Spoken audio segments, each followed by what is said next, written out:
നമസ്കാരം, കൊട്ടാരക്കര മീഡിയയിലേക്ക് സ്വാഗതം. രാജ്യത്തെ സർവകലാശാലകളിലും ഉന്നത വിദ്യാഭ്യാസ സ്ഥാപനങ്ങളിലും വിദ്യാർത്ഥികൾക്ക് വർഷത്തിൽ 2 തവണ പ്രവേശനം നൽകാമെന്ന് UGC. നേരത്തെ ജൂലൈ ഓഗസ്റ്റിലായിരുന്നു വിദ്യാർത്ഥികൾക്ക് പ്രവേശനം നൽകിയിരുന്നത്. എന്നാൽ ഇനി മുതൽ ജനുവരി ഫെബ്രുവരിയിലും ജൂലൈ ഓഗസ്റ്റിലും പ്രവേശനം ഉറപ്പാക്കുമെന്നും UGC വ്യക്തമാക്കി. എല്ലാ സർവകലാശാലകളും ജൂലൈ ഓഗസ്റ്റിലാണ് പ്രവേശനം നൽകുന്നത്. ജനുവരിയിൽ കോഴ്സുകൾ ആരംഭിക്കാൻ ആഗ്രഹിക്കുന്നവരെ കൂടി സ്വാഗതം ചെയ്യുന്നു എന്ന് UGC chairman M. Jagadish Kumar പറഞ്ഞു. പുതിയ പരിഷ്കാരം ഓരോ സ്ഥാപനത്തിനും വ്യത്യസ്തമായ രീതിയിലായിരിക്കും അനുഭവപ്പെടുക. ഓരോ സ്ഥാപനം നേരിടുന്ന വെല്ലുവിളികളും വ്യത്യസ്തമായിരിക്കും. ഈ പരിഷ്കാരങ്ങൾ സ്വയം പ്രാവർത്തികമാക്കി നോക്കാൻ സ്ഥാപനങ്ങളോട് താങ്കൾ നിർദ്ദേശിക്കുകയാണെന്ന് UGC ചെയർമാൻ വ്യക്തമാക്കി. 2 വ്യത്യസ്ത ഘട്ടങ്ങളിലായി വ്യത്യസ്ത കോഴ്സുകളിലേക്ക് വിദ്യാർത്ഥികൾക്ക് പ്രവേശനം നൽകാൻ സർവകലാശാലകൾക്ക് കഴിയുമോ എന്നതിനെക്കുറിച്ചും അദ്ദേഹം വിശദീകരിച്ചു. ഇത് അവരുടെ ഇഷ്ടമാണ്. അവരവരുടെ അടിസ്ഥാന സൗകര്യ വികസനം അനുസരിച്ച് സ്വയം തീരുമാനമെടുക്കാം, അദ്ദേഹം പറഞ്ഞു.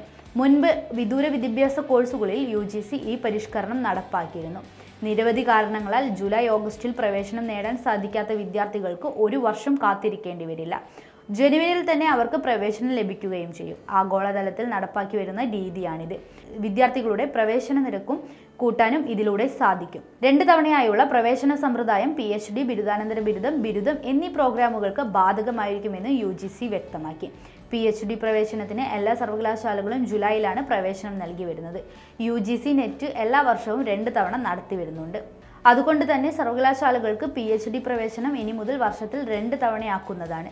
ബിരുദാനന്തര പ്രോഗ്രാമുകൾക്ക് CUT നിർബന്ധമല്ല, അതൊരു ഓപ്ഷൻ മാത്രമാണ്. പല സർവകലാശാലകളും അവരുടെ സ്വന്തം പ്രവേശന പരീക്ഷ അല്ലെങ്കിൽ ബിരുദ മാർക്കിന്റെ അടിസ്ഥാനത്തിലാണ് വിദ്യാർത്ഥികൾക്ക് പ്രവേശനം നൽകി വരുന്നത്. ഇനി അവർക്ക് ബിരുദാനന്തര കോഴ്സുകളിലേക്ക് വർഷത്തിൽ 2 തവണ പ്രവേശനം നൽകാവുന്നതാണെന്ന് അദ്ദേഹം വ്യക്തമാക്കി. അതേസമയം പ്രവേശന പരീക്ഷകൾ സാങ്കേതിക വിദ്യയെ അടിസ്ഥാനമാക്കിയാണ് നടത്തി വരുന്നതെന്നും വർഷത്തിൽ 2 തവണ നടത്തിയാൽ അത് വിദ്യാർത്ഥികൾക്ക് ഗുണം ചെയ്യുമെന്നും അദ്ദേഹം പറഞ്ഞു. ഇത്തരത്തിൽ ഓരോ പരിഷ്കരണം നടപ്പാക്കി വരികയാണെന്നും അദ്ദേഹം വ്യക്തമാക്കി.